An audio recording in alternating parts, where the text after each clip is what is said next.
खुशखबरी Irish fans के लिए।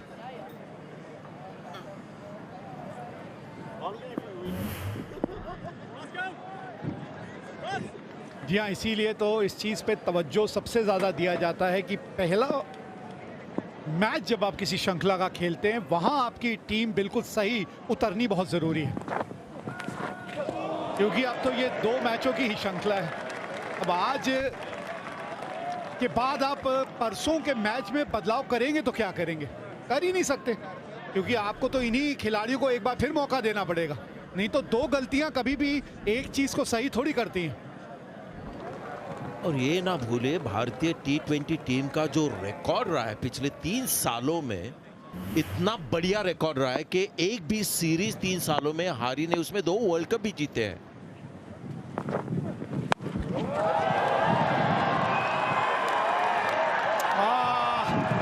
ये आई है गेंद बल्ले के बिल्कुल बीचों बीच। पिच के ऊपर खड़े रहेंगे, समय बिताएंगे, तभी इस तरह की गेंदें मिलेंगी जिसपे बड़े शॉट खेले जा सकते हैं। देखिए, इनमें ये काबिलियत है हर्षित राणा में, और एक वजह है कि जब 19-20 का मामला होता है तो इनको खिलाते हैं, क्योंकि इनमें ये बल्लेबाजी करने की क्षमता है। बिल्कुल बल्ले के बीच से आए, उनको पता था जब लगी कि ये गई। स्लोअर बॉल था, अच्छा रिस्पांस बल्लेबाज का, और ये ऐसा पिच है और कंडीशंस है, अगर आप बल्ले के बीच ना मारो तो फिर आउट, जो भारतीय पिचेस पे नहीं होता। अक्सर आप मिस टाइम करते हो, लेकिन गेंद चली जाती है फिर भी बाउंड्री रोप के ऊपर। तो मैं समझता हूँ कि वॉशी को आज खिलाना एक गलत निर्णय था, क्योंकि उनके पास 6 राइट हैंडर्स थे टॉप 7 में, और फिर उनको आज जब गेंदबाजी दी, ज़रूरत भी नहीं थी। जब शिवम दुबे ने 3 ओवर किए थे, 18 रन देके उनको और 1 ओवर करा सकते थे। तो ये गलतियां भी हुई है जो भारत आई एम श्योर सुधारेगा अगले मैच में। लेकिन अब ये सीरीज अगर आज हार गए तो ये जीत नहीं सकते, और फिर ये पहली सीरीज होगी भारत की 3 साल में जहां पर वो जीते नहीं। सैमसन से शुरुआत हुई।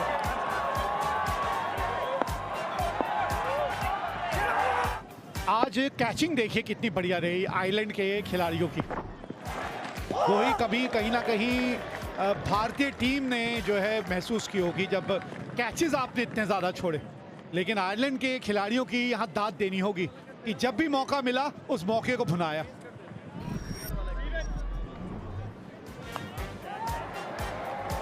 अब देखेंगे कि काफी बड़े शॉट्स खेले हैं सीधे फील्डर के हाथ में। ये भी गलती तिलक वर्मा से हुई, क्योंकि अब तब तक बहुत ही सूझबूझ से खेल रहे थे। एक और बड़ा शॉट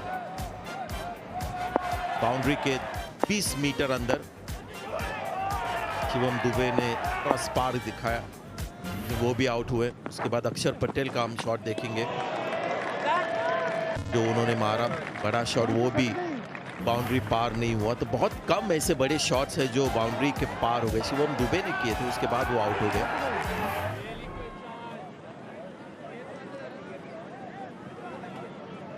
नहीं वो ग्रिप ऐसे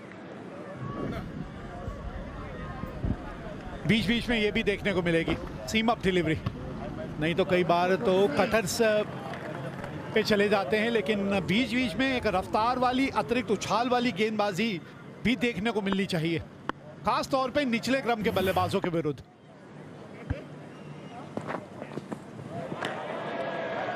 हाँ, दोबारा डालना पड़ेगा इसको। जब सर के ऊपर जाते हैं बिल्कुल तो उसको वाइड देते हैं, और वाइड पे फ्री हिट नहीं होता, ये याद दिला दे।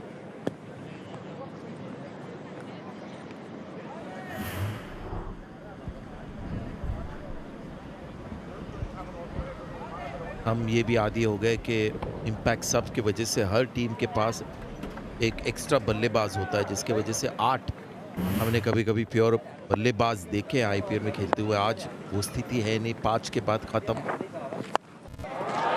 ये भी आउट होंगे शायद।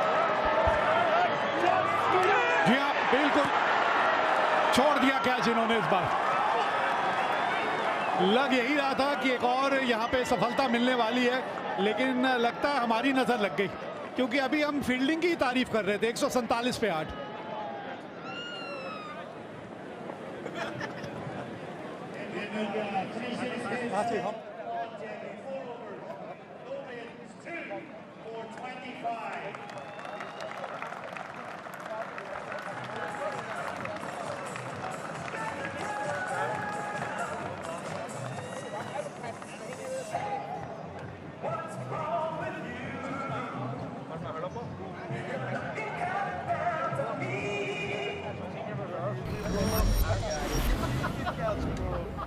यह है कहानी इस मैच की अब तक की। 182 रन बनाए थे आयरलैंड ने और उसके जवाब में भारत की नैया जो है इस वक्त लड़खड़ा रही है। 147 पे 8, 12 गेंदे 36 रन, विकेट बची हैं 2। बनाएगा कौन? सबसे बड़ा सवाल इस वक्त ये है।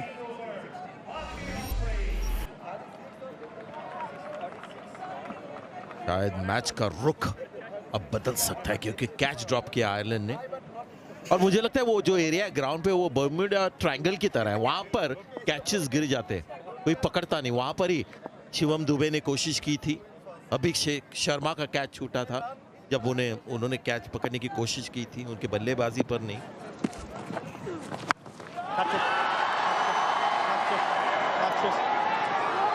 ये लीजिए, अब नहीं छूटेगी। पिछले ओवर में मौका मिला था लेकिन ये वो टीम नहीं है जो आपको बार बार मौके देगी। ये थोड़ा सा क्या कहना चाहिए, एक अलग रुख हमें देखने को मिल रहा है बिग हिटिंग का। हम आदी हो गए कि बिग हिटिंग जब होता है तो गेंद चली जाती है स्टैंड्स में या छत के ऊपर। आज जितनी कोशिश की है भारतीय बल्लेबाजों ने और अच्छे अच्छे बिग हिटर्स हमने देखे हैं, उन्होंने जब भी कोशिश की है बाउंड्री के अंदर बॉल लैंड हुई और कैच आउट हो गए। पिछला कैच ड्रॉप किया था हर्षित राणा का 8 के स्कोर पर, लेकिन अब उनको जाना पड़ेगा 147 पर 9 भारत।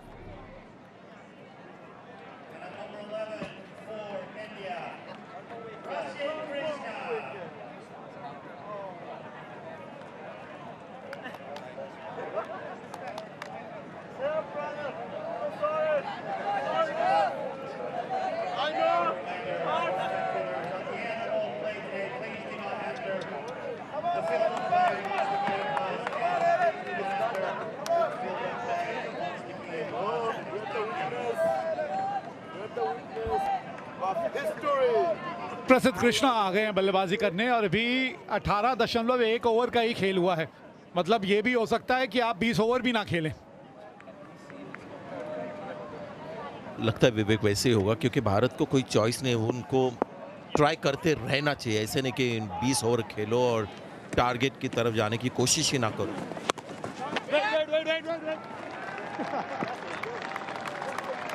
अब भारतीय बल्लेबाजों के बारे में अभी बात कर रहे थे संजय, और उससे पहले नजर डाल लेते हैं ये जो विकेट थी हर्षित राणा की।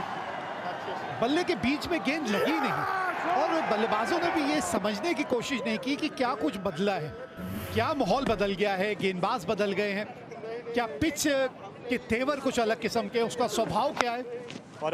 आप ऐसा लगा उसी मोड में आए थे जिस तरह से आप भारतीय पिचों में आईपीएल के दौरान बल्लेबाजी करते हैं।